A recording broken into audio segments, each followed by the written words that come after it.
CV. Nagesh ಅವರ ವಾದದ ಅಂಶಗಳನ್ನ ನಿಮ್ಮ ಮುಂದೆ ಇಡ್ತಾ ಇದ್ವಿ. ಏನೇನ್ ಆಗ್ತಿದೆ ಅಂತ. ದರ್ಶನ್ ಜಾಮೀನು ಅರ್ಜಿ ಮತ್ತೆ ವಿಚಾರಣೆ ಪುನಾರಂಭ ಆಗಿದೆ.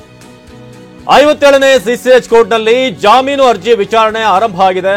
ಎ2 ದರ್ಶನ್ ಪರ ಹಿರಿಯ ವಕೀಲ ಸಿ.ವಿ. ನಾಗೇಶ್ ವಾದ ಮಂಡನೆ ಮುಂದುವರಿಸ್ತಾ ಇದ್ದಾರೆ. ದರ್ಶನ್ ಜಾಮೀನು ಭವಿಷ್ಯ ಹಿಂದೆ ನಿರ್ಧಾರ ಆಗುತ್ತಾ ಅನ್ನೋದು ಈಗ ದೊಡ್ಡ ಪ್ರಶ್ನೆ. ರಾಜ್ಯದ ಜನರನ್ನು ಕೂಡ ಕಾಡ್ತಿರುವಂತಹ ಪ್ರಶ್ನೆ. ಏನಾಗುತ್ತೆ ಅನ್ನೋ ಟೆನ್ಷನ್ ನಲ್ಲಿ ನಟ ದರ್ಶನ್, ಅವರ ಫ್ಯಾಮಿಲಿ, ಅವರ ಆಪ್ತ ಬಳಗದವರು ಎಲ್ಲರೂ ಕೂಡ ಈಗ ಕಾತರದಿಂದ ಕಾಯ್ತಿರುವಂತಹ ಒಂದು ಸಂದರ್ಭ ಇದೆ.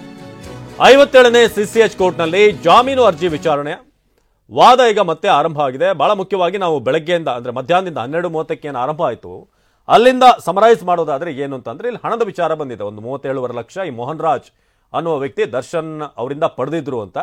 ಆ ಹಣ ಈ ಸಾಕ್ಷಿಗಳಿಗೆ ಕೊಡೋದಕ್ಕೆ ಅಂತ ದರ್ಶನ್ ಪಡೆದಿದ್ರು ಅಂತ ಅಲ್ಲಿ ಚಾರ್ಜ್ ಶೀಟ್ ನಲ್ಲಿದೆ. ಆದ್ರೆ ಅದನ್ನ ಪಡೆದಿರೋದು ಮೇ 2ನೇ ತಾರೀಕು ಅಂತ ಇಲ್ಲಿ ಬಹಳ ಮುಖ್ಯವಾಗಿ ಸಿ.ವಿ. ನಾಗೇಶ್ ಹೇಳ್ತಿದ್ದಾರೆ.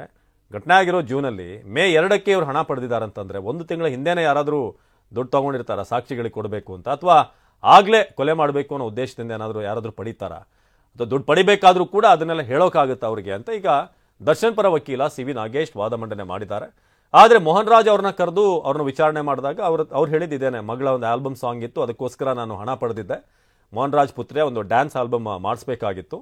ಸೊ ಆ ಕಾರಣಕ್ಕೆ ನಾನು ದರ್ಶನ್ ಅವರಿಂದ ಹಣ ಪಡೆದಿದ್ದೆ. ನಂತರ ಅದನ್ನು ಮೇ 2ನೇ ತಾರೀಕು ನಾನು ರಿಟರ್ನ್ ಮಾಡಿದ್ದೀನಿ ಅಂತ ಅವರಿಂದ ಹೇಳಿಕೆಯನ್ನು ಪಡೆಯಲಾಗಿದೆ. ಅಂದರೆ ಒಂದು ತಿಂಗಳು ಘಟನೆ ಆಗೋಕ್ಕೆ ಒಂದು ತಿಂಗಳು ಮುಂಚೆನೇ ಯಾರಾದರೂ ಹಣ ಪಡೆಯೋಕೆ ಸಾಧ್ಯ ಇದೆಯಾ ಅಂತ ಪ್ರಮುಖವಾದಂಥ ಪ್ರಶ್ನೆಯನ್ನು ಇಲ್ಲಿ ಕೇಳಲಾಗ್ತಾ ಇದೆ.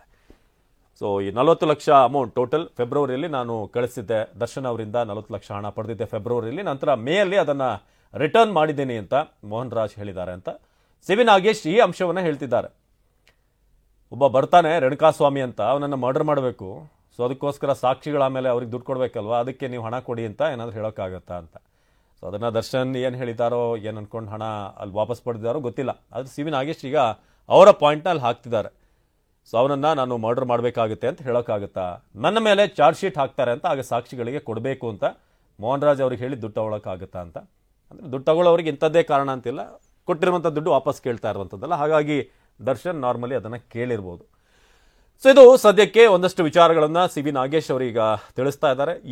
ಈ ವಿಚಾರ ಎಲ್ಲ ಕೋರ್ಟ್ನಲ್ಲಿ ಎಷ್ಟು ಸ್ಟ್ಯಾಂಡ್ ಆಗುತ್ತೋ ಗೊತ್ತಿಲ್ಲ. ಆದರೆ ಕೆಲವೊಂದು ವಿಚಾರಗಳ ಸಾಕ್ಷಿಗಳಿದ್ದಂಥ ವಿಚಾರ, ರಕ್ತದ ಕಲೆ, ಹಾಗೆ ಈ ಶೂ ಮತ್ತೆ ಚಪ್ಪಲಿ, ಈ ಅಲ್ಲಿ ಹಾಕೊಂಡಿದ್ದಂಥದ್ದು ಶೂ, ಇನ್ನೊಂದು ಕಡೆ ಚಾರ್ಜ್ ಶೀಟ್ನಲ್ಲಿ ಇದ್ದಂಥದ್ದು ಬೇರೆ ಅಂತ.